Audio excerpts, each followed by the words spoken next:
భారతీయ జనతా పార్టీనికి ఎవరూ బెదిరించలేరు. భారతీయ జనతా పార్టీ నేతృత్వం ఎన్డీఏ కూటమి అధికారంలో ఉంది. 305 స్థానాలు, 305 మంది మద్దతుతో ఆ ప్రభుత్వం నడుస్తూ ఉంది. అయితే సొంతగా భారతీయ జనతా పార్టీకి ఉంది 240. వాస్తవంగా కావాల్సిన 272కి తక్కువ ఉన్నటువంటిది, లేదా 273కి తక్కువ ఉన్నటువంటి పరిస్థితి, లేదా దాదాపు 275 అంటుంటారు.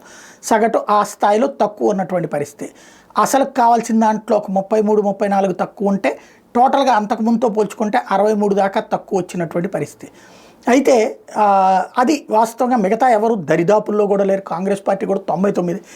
కానీ బెదిరించేటటువంటి వాళ్ళు ఏంటి, తెలుగుదేశం పార్టీ కావచ్చు, లేకపోతే కనుక జేడీయూల మద్దతుతో, అంటే జనతాదళ్ యునైటెడ్ ఎవరైతే నితీష్ కుమార్కి సంబంధించిన వీళ్ళిద్దరి మద్దతుతో నడుస్తుంది కాబట్టి వాళ్ళిద్దరు వెళ్ళిపోతే అయిపోతుందంటూ అప్పటి నుంచి వాళ్ళని కవ్వించి, వాళ్ళని రెచ్చగొట్టి, వాళ్ళ ద్వారా చేయడానికి ప్రయత్నిస్తున్నారు. అయితే వాళ్ళిద్దరికి సీన్ అర్థమైంది. ఎందుకంటే వీళ్ళు మొత్తం కలిపినా కూడా 240 దగ్గరికి రానటువంటి పరిస్థితి ఉంది.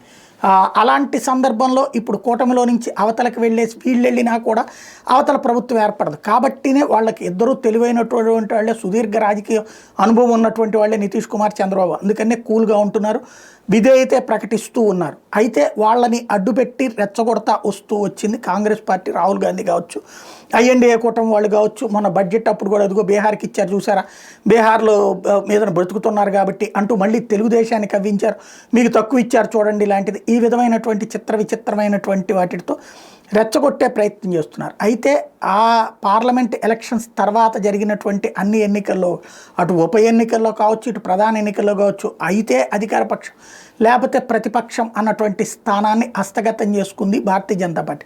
కాశ్మీరు, జార్ఖండ్లో ప్రధాన ప్రతిపక్ష పాత్ర అయితే మిగతా చోట్లన ఏకంగా అధికార పక్షాన్ని హస్తగతం చేసుకున్నటువంటి మహారాష్ట్రలో కావచ్చు, హర్యానాలో కావచ్చు.